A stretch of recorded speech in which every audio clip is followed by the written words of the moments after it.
Hello, Year 6. Welcome to Tuesday's lessons. We're going to start with our big read today. Well done on yesterday's slightly unusual day of learning. Some really quite interesting towers being made of some really quite interesting items. So it was lovely to see that, and well done for engaging so well with it. But we're back to our usual structure now. Of course, we have only got 4 days left of the week, which means one of our elements is going to have to slip off. So I'm not going to be getting you to do your reading around the text this week. However, if you do get a bit of spare time in the afternoons and you want to look up some of the characters we're going to meet in chapter 8 and 9, then it is well worth doing. But we are going to start what we would normally do on Monday, but obviously we're doing that on Tuesday. It is Tuesday the 23rd of February today. So let's have a look at what we're doing today. We're going to start, as we always do, with our starter activity. So what I'd like you to do, using only the chapter titles and the first 2 paragraphs, I'd like you to make a prediction, please, about what you think is going to happen in chapter 9. So if you've already read ahead, you're going to have to make a prediction based on what you thought was going to happen. Or if you want to, you can make a prediction on a chapter you've not yet read. But we've not read chapter 9 together yet, so hopefully most of you haven't read that far ahead. So the chapter title is Bad Counsel, and the first 2 paragraphs are: Elliot had always dreamt of flying in an aeroplane. As his family couldn't afford a holiday abroad, he had wondered what it would be like to view the world from thousands of meters up in the air. But after 5 minutes of flying by Constellation, Elliot swore his feet would never leave the ground again. So, using all the information you've got there, and it's very little information, but using your inference skills and your prediction skills, I'd like you to write down a prediction, please, of what you think is going to happen in chapter 9. This is only a starter, so I don't need much. Paragraph is fine. When you've done that, write them in your books, take a photo, and you can send it to me with the rest of your work. Pause the video whilst you're doing that, and then once you've completed it, come back and start the video up again. I'll speak to you when you've done that.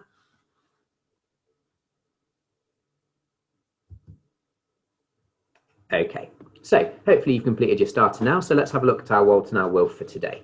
So today we are going to be learning to identify and define vocabulary that we are unsure of.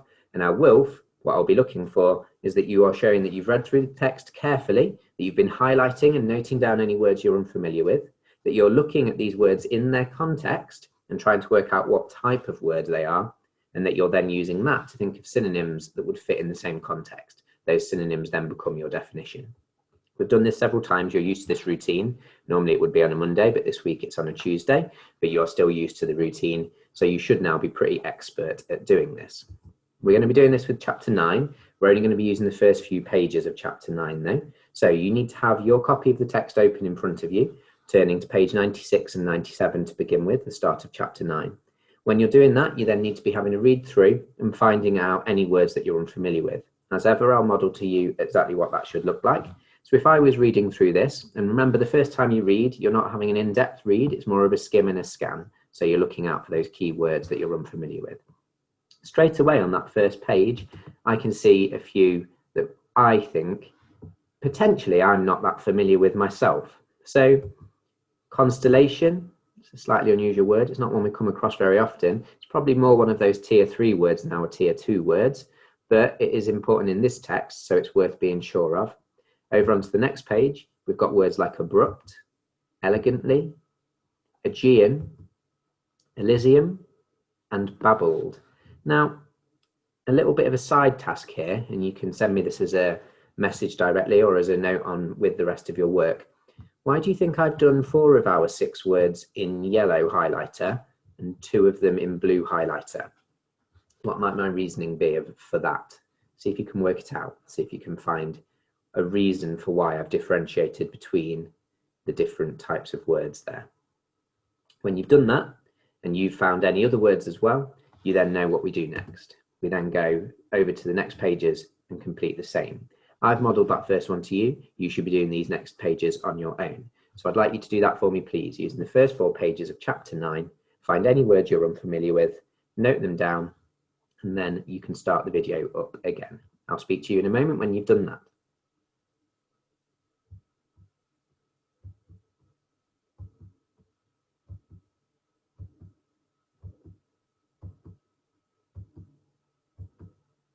Okay, so Obviously, this is my suggestion of what words you might have found. You might have found different ones, but if you're unsure of any of these ones, even though you've got different ones as well, make sure you add them in. When you've done that, just like we always do, we're going to put them in our table. So you'll have your word, for instance, abrupt. You then need to think of a synonym for what that word could mean. So you need to look at the context. You need to think, right, well, I can tell that abrupt, given its context, must be an adjective, say. That might not be right. But you then think, well, what word could go in its place? You have a think, you look at what different words there might go, try them, see if the sentence still makes sense. If you are still struggling, then you can turn to the online dictionary to look it up. There are certain things there that give you clues though. Let's look at words like elegantly, indignantly, diplomacy. What do we know when words end in ly? We know it's not 100% true all of the time, but we know that often they are adverbs. They are describing the verb. We also know that words like babbled, refracted, they contain that suffix, that ed suffix at the end, which is a way of turning a verb from present tense and adapting it to the past tense. So that suggests that they are probably past tense verbs, which means when we're thinking about synonyms, we need to make sure our synonyms would be past tense verbs. When you've completed this table in your own books, you will need to draw it out unless you have access to a printer, in which case by all means print it out.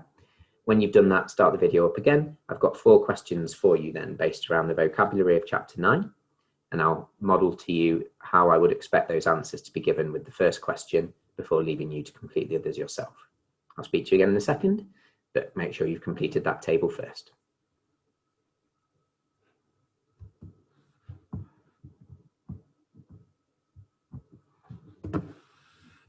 Okay, so question number 1 that we're going to be looking at. Number 1, what does the phrase "swore his feet would never leave the ground again" tell us about Elliot's experience flying? That's our first green question. So have a read over the text and see if you can find that answer if you normally do our green questions. Our orange question, what phrase tells us that Elliot was excited about flying?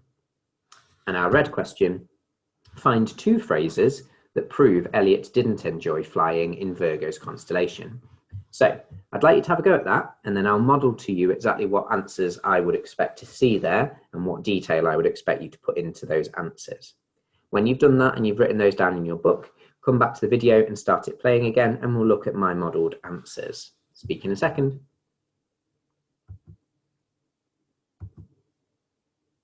Okay, so for that first question, I would expect to see an answer again in full sentences. We know how to do this. We've done this loads of times. So you should be explaining the question in your answer, and your answer should be given in full sentences using quotes wherever possible. So the answer would be something like, the phrase "swore his feet would never leave the ground again" tells us that Elliot hated the experience of flying. And we've got the quote in there punctuated correctly. In orange, the phrase that tells us Elliot was excited about flying is "had always dreamt of flying." You'll see I've got a comma before I enter into the quote. I've then got the single inverted comma for the quotation, and I end with punctuation, in this case a full stop, outside of the inverted commas. And for the red question, find 2 phrases that prove Elliot didn't enjoy flying in Virgo's constellation. And the answer would be the 2 phrases that prove Elliot didn't enjoy flying are comma, inverted comma, Elliot swore his feet would never leave the ground again, and he felt like a sock in a tumble dryer. So hopefully you got those. 3 more questions for you. Make sure you choose which colour you are going to do. Don't do all of the colours. You choose one of them and stick with it. If you find them too easy, move up to a harder colour. There is also an extension at the end today. That's everything from me though. So the PowerPoint video will continue, but I am going to be going now. When you've done them,